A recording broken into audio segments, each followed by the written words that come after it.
terzo e ultimo appuntamento di Letterature Queer, in cui presentiamo un libro fotografico molto importante, di cui siamo molto felici di poterlo presentare, e quindi passo la parola a Michela Palermo per introdurre questo libro di cui lei ha curato la pubblicazione con Palermo Publishing, che appunto ha sede a Palermo. Are you going to pass the book around like you were talking They about? just ate chips, so we No. will do it. Yeah? Oh, okay. Ciao, buonasera a tutti, io sono Michela Palermo e sono qua per Palermo Publishing e presentiamo Alan Frame, che è un fotografo americano con cui abbiamo pubblicato nel 2023 questo volume, che è una, possiamo dire, un'autobiografia fotografica. Per darvi un minimo di contesto rispetto ad Alan Frame è un artista americano poliedrico, ha lavorato nel teatro come regista e scrittore, ha lavorato con la fotografia, ha seguito delle produzioni di cinema, vive a New York dagli anni 70 ed è un educator, un maestro al Pratt Institute, all'ICP, in varie istituzioni dedicate alla fotografia. Una delle sue ultime mostre dove ha partecipato a appunto un'esposizione collettiva era su As the World Burn, The Boston School, che è stata presentata la scorsa primavera a Boston su appunto questo movimento di fotografi queer in the 70s, right? Negli anni 70.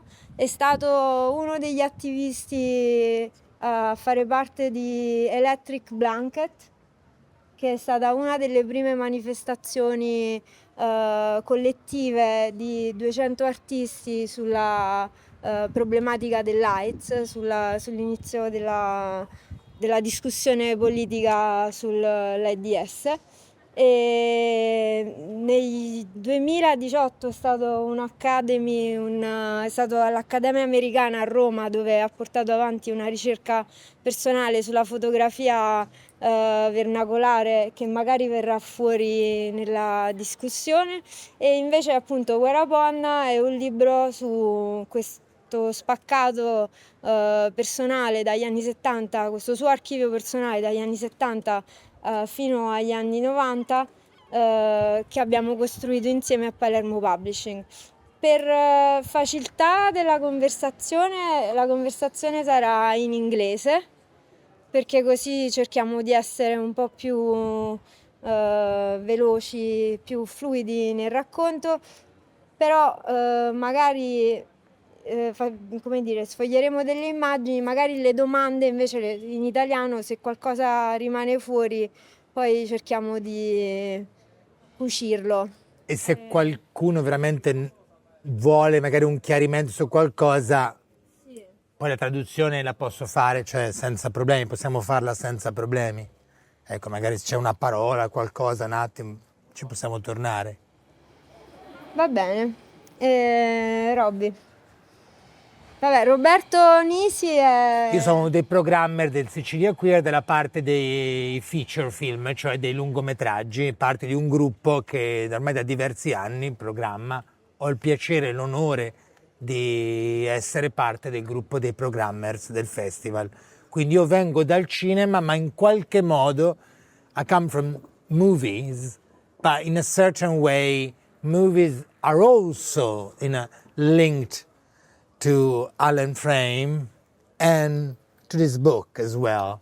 At least to me, while looking at the pictures one after another, I had a sort of experience like the way also they compose the book, the way they picked and composed the narrative in the book. It reminded me. It made me experience like I was actually watching a movie. It's a movie about a period of time in Alan's life, but it's also a movie of different, with many actors. Like each frame is permeated of feelings, emotions that I could feel through the images. And there are, that we're going to talk afterwards, there are also 3 specific sequences within the pictures, the black and white picture. There are 3 sequences that are actually in color. They are like stories, movies within a long movie. What I want to ask Alan is, how did it happen that you actually decided to open up your own archive, something that you kind of kept for yourself for many years, to Michela? I know Michela, so I wouldn't probably imagine why, but... So before this book, I did a book of color photographs only from 1981. And it was pictures that... I took a lot of pictures that year, but for some reason, for different reasons, I put them aside and I went back to black and white and I did other things. And I never printed most of them and just kind of forgot about them. And this young artist in Zurich that I met in Rome invited me to have a show in this space of hers in Zurich. And I could do anything. And I thought, I knew that people of your generation were interested in the 80s. And I thought, wow, I should go back to that work, and maybe now this is the time to print it and show it. And also some of the people in this period have, in the meantime, become famous, and they're artists that you know and are interested in. So, because it was all New York City, 1981. And when I came back to New York, I did a talk in a classroom about this. And the teacher, who is a young publisher, said, let's do a book from that. And I was like, oh, wow, okay. So this book happened very quickly and easily. And as a sort of follow-up to that, I went into this work, which is a broader period. It's the whole 80s, starting actually in the late 70s, going into the early 90s. And we did an exhibition of 17 of those pictures, all black and white, in New York. Michela was in New York and she saw that exhibition. She's starting a press here in Palermo and decided to make her first book that core work from the exhibition that is about the whole 1980s. That's how it happened. That's the sort of background on this book. And then even in this work, there are quite a few pictures that I never even printed or considered to be important to me, that I went back looking through my archive and I found things that now I love just as much as the things that in that time I thought I loved, so that it grew. And this whole idea of just like leaving these stray orphan pictures behind and never doing anything with them is very strange to me. It was not really intentional. It had to do with just my circumstances through that period. For instance, my roommate and I were cleaning apartments in New York as our main work for survival, so that I would be free to photograph and do whatever. And then I got into theater, and I wanted that freedom. So we were always on a tight budget. And when I was shooting in color, if I didn't think that the role of film was exciting when I was shooting, I would put it aside instead of developing it, because to develop it would be to spend money. So I put it aside.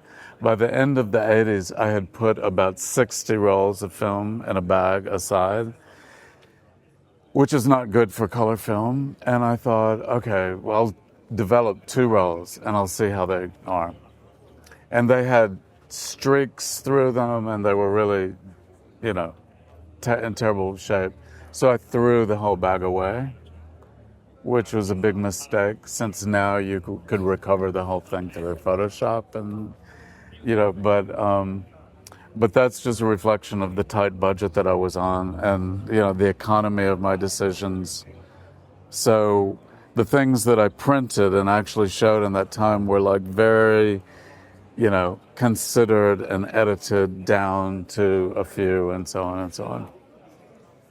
The book starts from the end of the 70s, and it goes up to 92, if I remember well, and it's like a journey, because it starts in New York, then it moves almost 10 years after, like, to London, Berlin, to then go back to New York.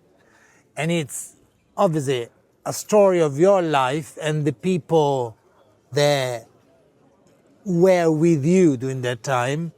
But it's also, I like to ask you, when you were choosing the pictures with Michela, I imagine, which are now they're edited in a time chronological order, were you like also following other,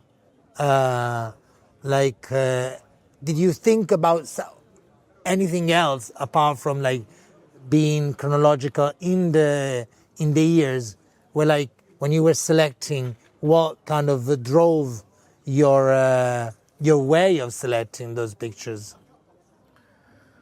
A lot of times people think that photographers, if you go back to pictures from a much earlier time, you will make new selections.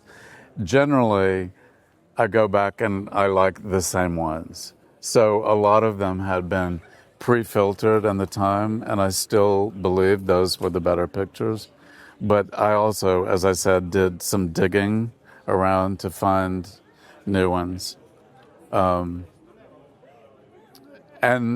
also, with the perspective that I have now on the lives of the people and knowing what happened to them later, but editing from this position of my life now and having that, knowing their future, also I think made me make different choices possibly. For instance, we were talking this afternoon about there's one close friend in this book who's a very, very mysterious, brilliant artist and we were very close. And she did something unheard of in the New York art world, or maybe any art world, which is that at the peak of her success in the early 90s, she renounced the art world and refused to participate and refused to release any new work, and no one knew if she was making new work. And finally, after 30 years, she reemerged in 2017 with a big museum show in Germany, and now she's showing, but she's still very reclusive. And although we were very, very close, I haven't seen her since 1988. And so she, for instance, is one of the people in the book that I know that there's a lot of interest in. For instance, and she was in the other book of color. And I found out at the time that there's this manager of the best art bookstore in New York City has a fascination with her. And he told me that he has a file on her, and he collects anything pertaining to her, So he loved that book, Fever, because there are no pictures of her anywhere. She keeps them off the internet. You can't find them, and there's just this huge interest and mystique around her. So I wanted to be sure that she's included, and she's in the heart of this. And one of the best pictures, I think, is one that I never considered. That's a close-up of her on the street. Can you find that? Yeah. And then she's in one of the color sequences too. And if I may add something, what happened is that Alan virtually introduced me this bunch of friends, like young, beautiful, very charming, fascinating people for the time. So like we were just when we were selected the picture and then edited, the idea was like to build up a sort of interlace between the character of the book. There she is again. And actually, like, we decide just to have the names of the people without state the identity with surname, because what was very nice was about all these people and character coming through the books and kind of growing and going through life together. So here's another one that happens to be a little art history, which is that this is a scene from the production that we made from the monologues written by the artist David Wojnarowicz, and we did this production in a garden in the East Village. 8 of us in 1983, and it included Nan Goldin and her boyfriend Brian Birchill, who was an actor, and that's who's in this picture. So a year later, we took that production to Berlin, and Nan was not in it, but Brian was. And so there are also then these color photographs from that rehearsal in a Berlin loft. But how many of you have seen that film about Nan Goldin, all the bloodshed and yeah. So this was the rehearsal of that production, and this was when this boyfriend of hers and she got into a fight and he attacked her and she got the famous black eye that she's photographed herself with. It was at this time. So, and a lot of people know, the reference to that. So these pictures, which have never been shown before of those rehearsals, came into this.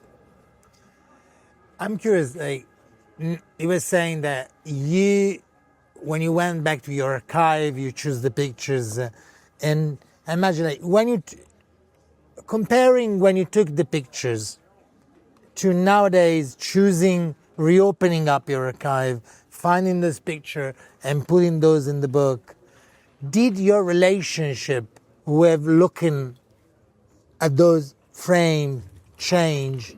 Did you when you were taking the pictures and nowadays when you're going back to look at those, did your relationship with the subjects did bring up a different perspective on the pictures? I guess that there's a certain poignance in going back into it because many people died, other people became famous and disappeared, and other people I'm still in touch with and still close with. So, and I'm someone who, a photographer who's documenting, likes to hold on to people and experiences. So for me, it was very poignant and painful to lose people. However, I lost them. And speaking of which, this artist, Daryl Ellis, who was a close friend of mine, died from AIDS-related causes in 1992. And I stored all of his work for 30 years for his brothers and sisters who inherited his work. And finally, in the last few years, there's been this huge success with his work, and a museum show, 2 books, many exhibitions, and all of his major work has been selling in the last few years. And the family, the brothers and sisters, get the work. I'm not an heir. I was just doing that for them. And so suddenly there's all this interest also outside of myself in Daryl Ellis. In fact, if you know the magazine Apartamento did a spread of all of my pictures of him like a year ago because there's so much interest in him. And that's just something that's happened in the last 4 years, basically. So there are a lot of, things like that about what's happened with the people and, that's interesting to me. But and many of you probably know the photographer Peter Hujar. This is Peter at a party on a rooftop in New York, and I think there's a big show in Venice right now of his work. Yeah. So outside of whether the pictures are good or not, or what my style is or anything, there are all these historic moments in here. And for instance, with the picture of Peter, I never considered that a great picture, but I wanted that picture to be in because it's not just Peter. The other person is this iconic actor from the New York experimental theater and film scene of the 80s and 90s named Bill Rice, who was a painter and a close friend and an incredible character. And I don't really think that I have a great picture of him in my archive, but that picture of Bill Rice and Peter Hujar had to be in this book now, you know. So, one thing, we were talking with Michela earlier on about one theme issue that it's very much about. So you took pictures of all your friends. This is really about people you met, people you knew, which now became for you like a sort of going back and looking at the history, at those people, and giving them sort of a possibility to be seen again. Some are not anymore with us, but some are still. You were talking about nowadays the idea of representation, of like taking pictures of people that you don't know and people you know. Have you always taken pictures of people like you kind of choose to take pictures of only people like you knew? Because why? Because of my personality. Okay. You know, it's not because of that I have a judgment about that. You know, but we were talking about how in the last years the habit of photographing strangers, you know, it has been very much questioned and critiqued in terms of power relations and exploitation and all of these things. But this is not what kept me from photographing strangers. It was just my own personal shyness about approaching them. And there are times when I managed to do it, and it was, you know, and I produced results, but I couldn't continue to do it. It was something that I always had to get myself to do, like, took a lot to get myself to do it. And among people that I know, I feel extremely comfortable. And, you know, I know I've taught for many years, and I know that some photographers are the opposite. They feel comfortable with strangers and very uncomfortable with their family or friends photographing. And so it's, to me, it's just a personality thing, really. Another thing I was... Like, I'm not shy with you, and I'm used to teaching and talking and, you know, being in front of people. But with a camera, for instance, on the street or going up to some stranger, I feel like, I feel how suspicious I must be. I feel like I'm a suspicious character. So since we are we're talking about subject you choose, another element that's very important about your picture is where you position yourself. Because it's not just, you know, it's always like photographers always has to choose where to take the picture, but you actually, there's a feeling that you actually used to, like, you study the way you want to take pictures of your subjects. It's, you know, with all of this work, it's a very fast, intuitive decision, you know, how to get somebody in a very limited space to be a character on a stage, you know, to have that strength of a protagonist, really, without posing and directing, but just to catch them in the space, frame them in relationship to other people in the space. But that framing is super fast.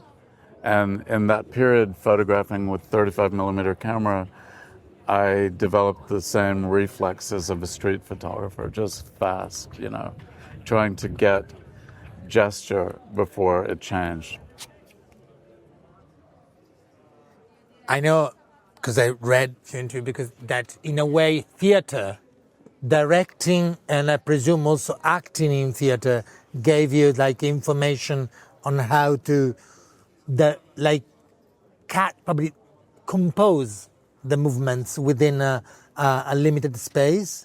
Was it like that? Yeah. When I was a child, I was in some little theater productions, amateur theater, you know, and I loved it. But by the time I got to college, and I grew up in Mississippi and went to college in Boston, and I had a deep Southern accent. And I wouldn't have thought about performing at all because of my accent. I was very embarrassed by it. And when I moved to New York, around 1981, one of my friends was in a production with all of these legendary cult figures in the experimental theater world of New York. And they asked me to be in this play, the Roman Polanski story, written by Gary Indiana, and they wanted me to play Jack Nicholson.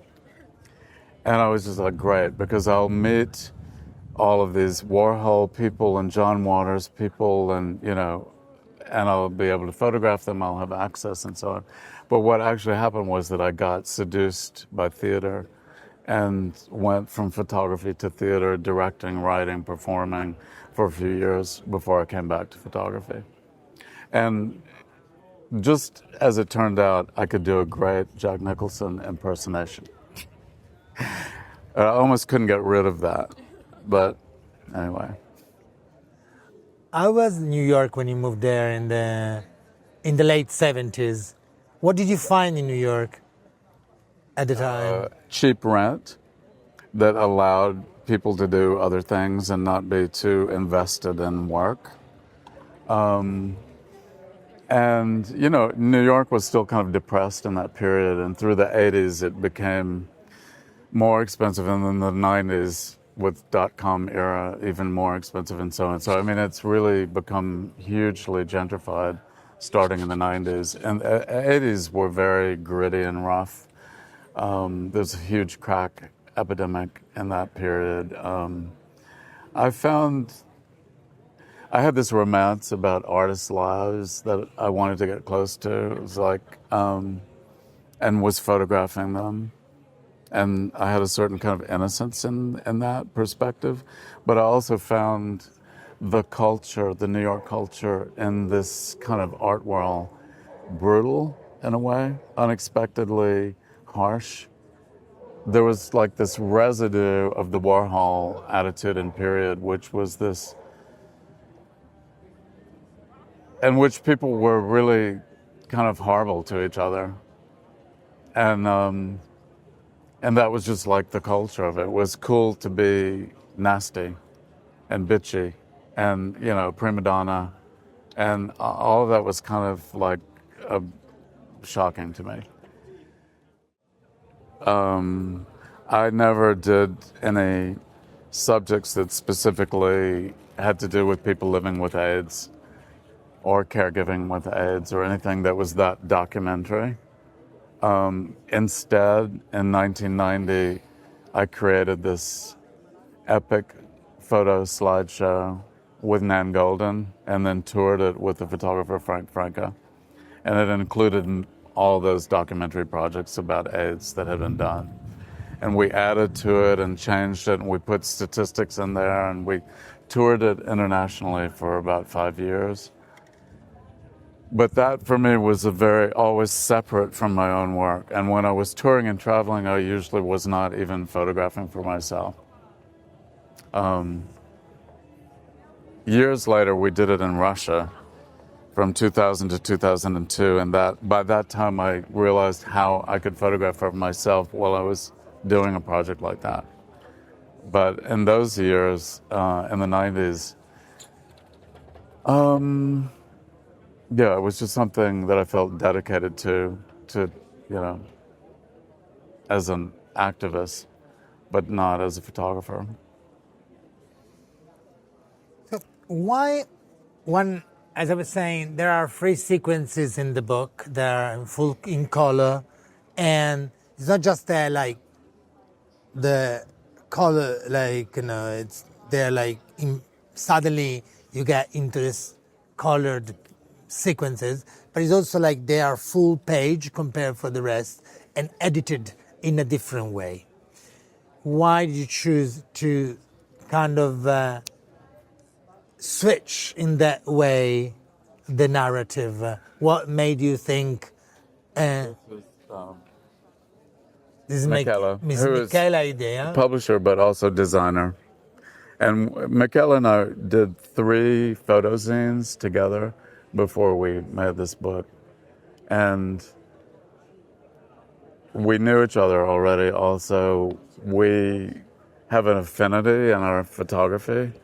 And I have a lot of trust in Michela, but she also has design capacities that I don't have whatsoever. I'm not a designer, but she is also a designer. So I trusted her, which is, I've done 3 books in the last 3 years with different publishers, and my attitude about it is trust the designer. They're a different generation. They know more than you about how to put this together, and they will treat this work from the past in a way that makes it fresh today, and so on and so on. But particularly with Michela, I had a lot of trust in her decisions, but also like curiosity about those decisions. What would she do with this? And I love to wait to be surprised. And this treatment of the color inserts and the way that I have to show you this. I do this with every talk about this because I'm so impressed by it. But at the beginning of every color section, there's a reverse half frame, and then you turn the page and you see it from the opposite degree, angle. And then at the end of the section, you have the full picture, and then the next half image is the reverse. So you're going forwards and you're going backwards, and it happens in 3 color spreads, and each one is the same number of pages. And I just thought that blew me away. It still blows me away with this in terms of design and how tied that is to looking at the past and that whole kind of thing in which time and memory come into your imagination, even in documentary photography. And you should comment on that decision. Yeah, like the idea was to create like a glitch, a sort of deja vu. So like the black and white frame as a sort of same position in the page. They are always floating in the white. And instead the color section, that it's about also the performing time. So it's more about a sort of dreamy time, fictional time, get the full spread. And like for a sort of, designer solution. I mean, when you make a book, you have to deal with the space, like to set up conference. No, you have to decide how the images fit in the white and what happened to the spread, like the line in between the 2 facets.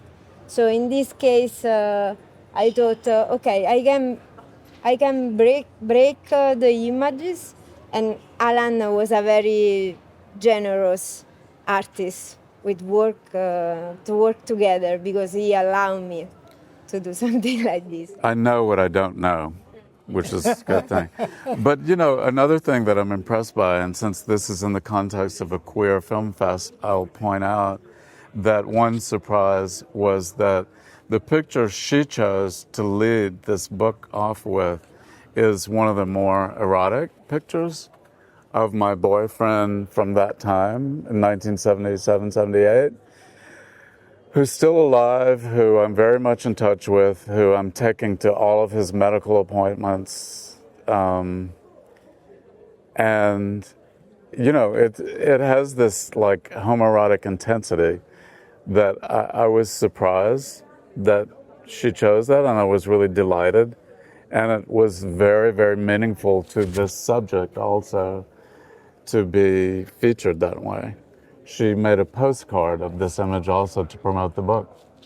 And then she ended it, which is a kind of bookend, with the one picture of an Italian artist that I photographed in New York, who was a dancer, who was studying with Merce Cunningham in New York in the early 90s, and then moved back to Florence and created a dance company called Kinkalari.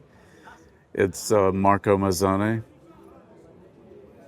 And bookending this book, you know, with these two very dark, intense pictures of gay men, I think was very interesting to me. That was completely Michela's decision.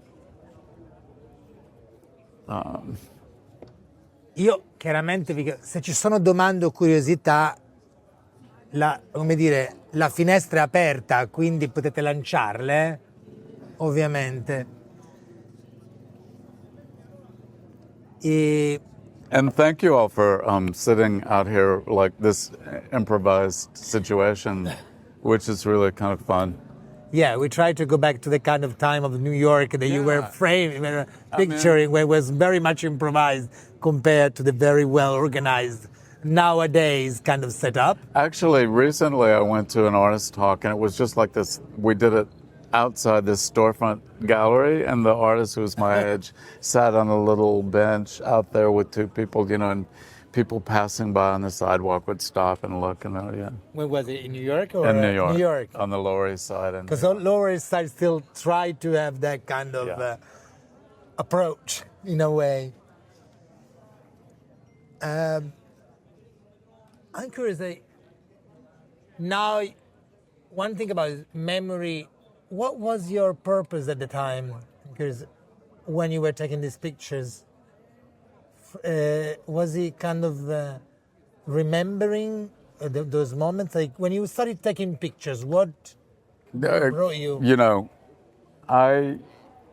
it's kind of a cliche for, I think, a photographer to say that, you know, they're trying to hold on to things by taking the picture. And this is what Nan Goldin says all the time, trying to hold on to the past, but then you can't hold on and the people die and blah, blah, blah. And it's just like you've heard it too many times. And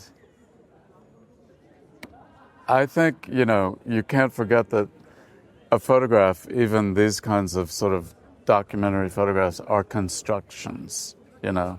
You're making something new and putting it in the world. That's what I wanted to do. I wanted to make something. I wanted to say something. I wanted to express myself. I wanted to be an auteur of photography. And so it's not about remembering. That's why, because I looking at your pictures, actually, you don't feel the melancholic aspects of, let's say, stopping the time of a memory. Even if nowadays for you probably is also a way of going through a journey of remembering the people. I mean, memory. There's a great work of staging without staging, in a way.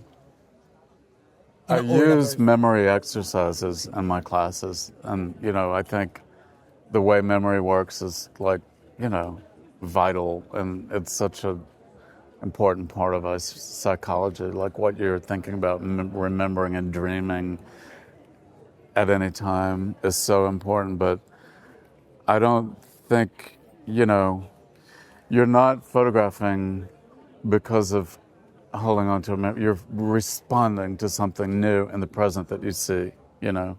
Or if you're really constructing something, you're making something, there is a concept maybe that's informed by memory, but there are all the terms and language within the construct that's new and fresh, that problem solving that you're addressing. You know, it's very much a present and alive thing to be doing, not something that has to do with death in the past and, you know, all that, I think.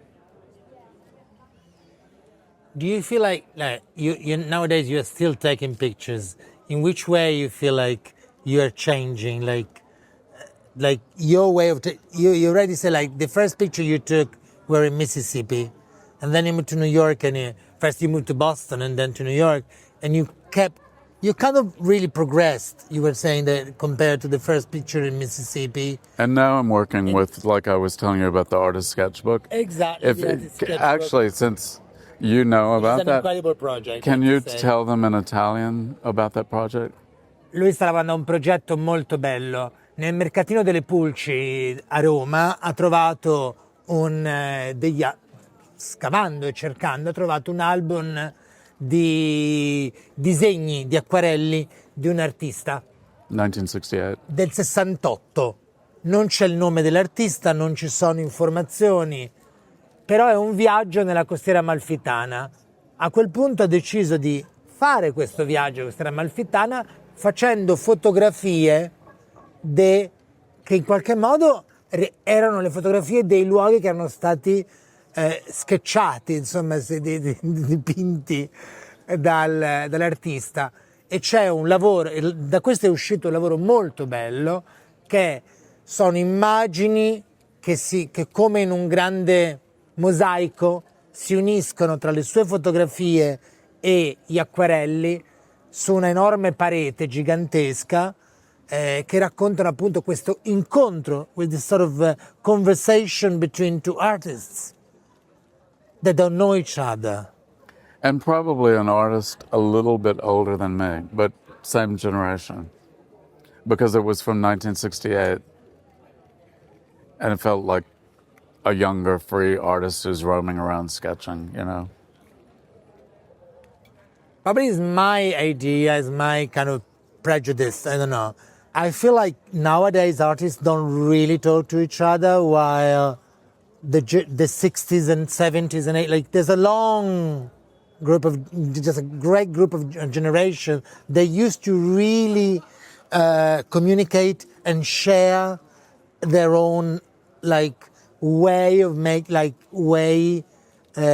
making art. And you still do with your students. Is it like something that you find it different nowadays between the artists? Or Yeah, I have that experience with my students. I really expect them to talk. And I'm like a talk show host in the classroom. I really try to empower them to talk and create that dialogue. Because it's probably never going to happen again. You know, classroom is a perfect place for that. But in life, yes, artists get together and they talk about real estate or their next show or what they just saw. You know, they don't talk about the work. And that's, even in this time, I don't remember talking about the work. With Daryl Ellis, since I'm now this big spokesperson for his work and his life, people have had so many questions about the work. We never talked about the work. So, you know, and that's typical. The first show that I had in New York, I was so disappointed because there was no dialogue. It was just people came into a gallery, they looked at the work, oh, nice, beautiful, blah, blah. And I did all this programming to try to make something happen, and nothing happened. And I was so disappointed that when that invitation came for theater, I was just like, okay, here, because you have an audience, you will feel something. You know, it was a different mode, and that attracted me. But yeah, so I get that fulfillment in classes. And I just have to share like this experience of teaching from this year, that it's, to me, this is like 2024 in a photo classroom. This is what happens.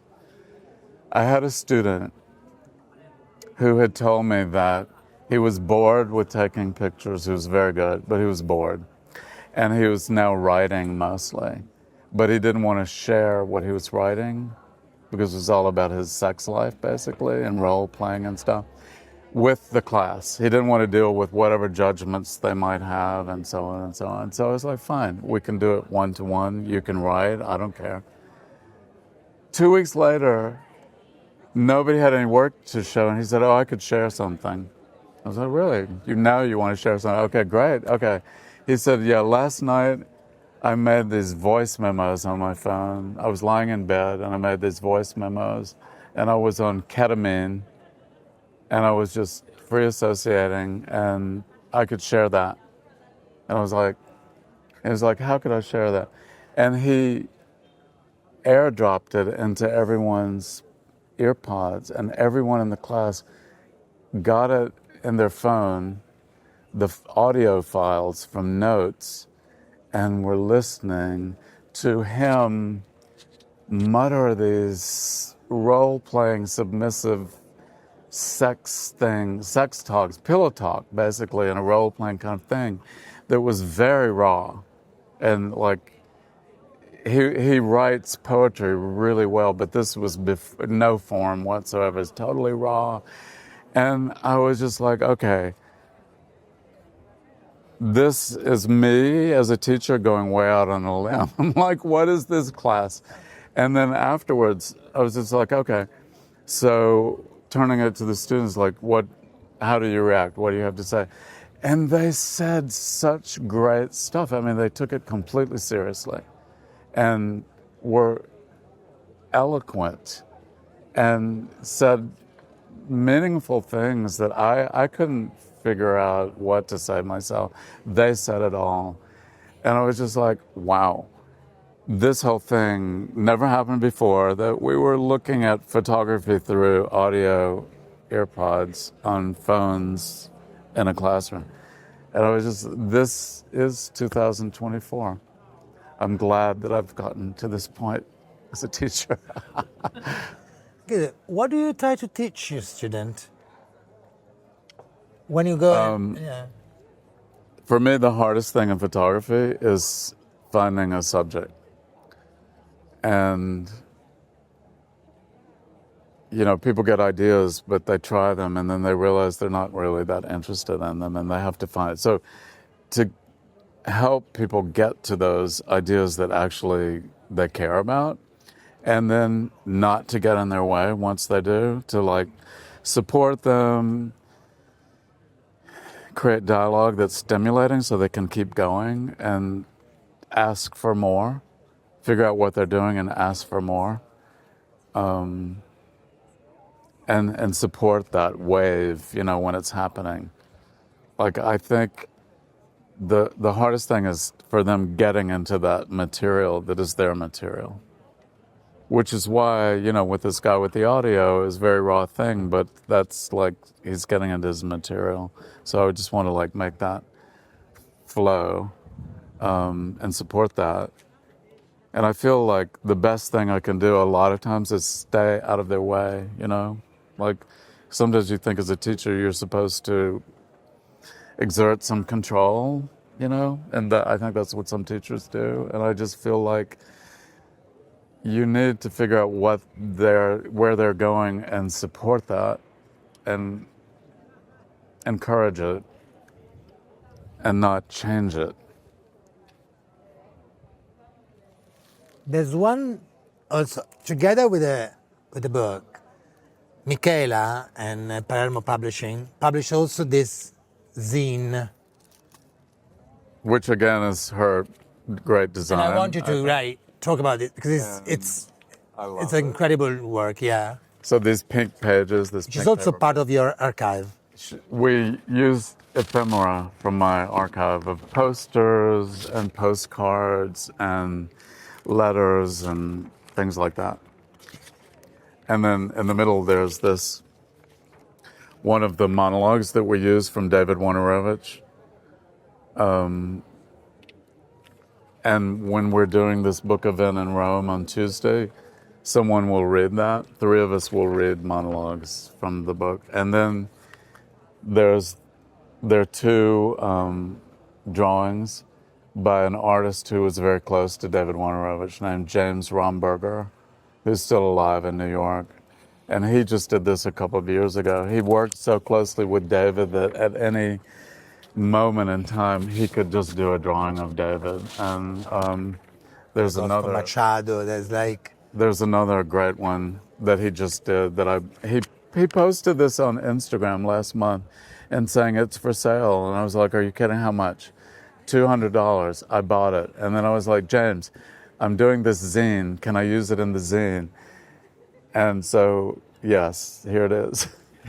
And then there's like a poster from one of the productions that we did of that material in Brooklyn that was this train trestle with a sort of house as a train. It was actually a sculptural piece that was made as a set piece when we did that production by this artist named Robin Hurst. And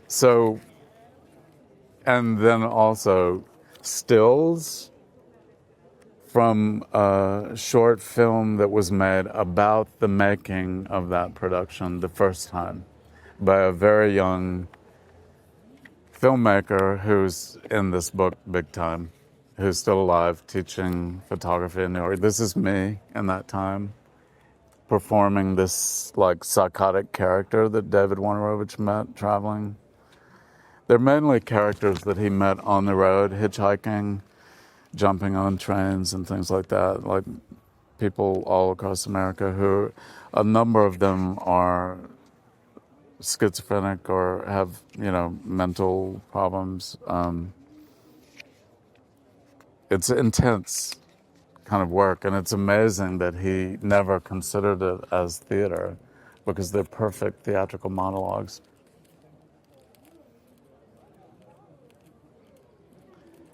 Do you have questions? Ci sono domande? Go ahead. Prego. I was really struck when I was looking through your work because I was thinking that it shows this line between being so familiar and being so theatrical. Do you want to? And so then when you said that you had been working in theater, I felt it really made sense. And I was wondering if at the time you're taking the photographs, are you conscious and trying to activate the theatricality? And also, I guess the second part to my question is, in your theater making, where is the influence of the photographic practice? And are you still involved in theater, or is it more like turning to the archives of theater? Well, I'll answer that first because it's the easiest. I'm not interested anymore in directing. Finally, in everything about theater, the thing I was most interested in was writing. And a few years ago, I wrote a long family play about my mother and brother in recent years, who were iconic Southern types.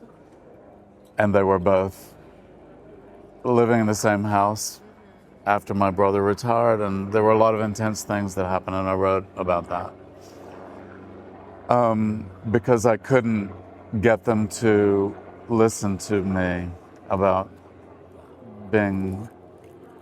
not being dysfunctional. And so I took notes and I wrote a play about it. And they have both since died since I wrote that play. And it hasn't been produced. I've done readings of it, and I'm still trying to get it produced. So I think that when I was directing, though, I was looking at a lot of theater, and I still do, and I was really interested in various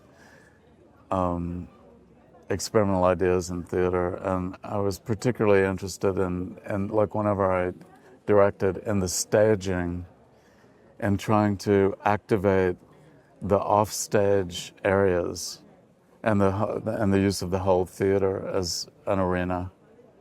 But gradually, it just became about writing the play.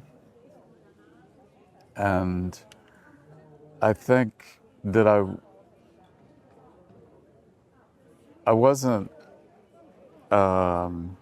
ever trying to activate anybody into a more theatrical kind of performance of themselves, but it was more that I think all my life, I was totally into film as a child and had a lot of imaginary kind of things that I did, creating scenarios and plays and stuff. And so that detachment in real life comes very naturally to me. It's like a detachment and a projection, a fictive projection at the same time. So if I see you as a friend, I might also see you in an intuitive and in a more unconscious way as a kind of character. Yeah, exactly. I think that really is, you feel it also through maybe the design choice of naming. Like, I was struck going through the book, like, oh, that looks like Nan Goldin, and you turn the page and it's like, oh, Nan, but no last name, or that looks like Cookie Mueller, and then you turn the page and Cookie, and I'm like, okay, It's really this feeling of turning the familiar into characters without a sense of exploitation. Cookie was in that Roman Polanski story. She played Sharon Tate. Wow, casting, okay. We did 2 plays together. Cool, thank you. Thanks for that question. Well, thank you, everybody. It was great. Thank you for being out here with us, and thanks. Il libro è nel bookshop, è disponibile nel bookshop. Mi sembra c'è un prezzo speciale per il Sicilia. Il bookshop costa 60 euro invece di 70. Chiaramente tutte le cose che vengono comprate nel bookshop del Queer Fish Festival hanno uno speciale significato perché partecipano alla costruzione del festival. C'è in vendita anche la fanzine che invece costa 12 euro. E se si acquista con il libro 10 e basta, grazie a tutti. Appunto. Grazie mille, grazie ad Allen Frame e a Michela Palermo. And thank you so much for both of you being here with me. Thanks. E grazie a tutti voi.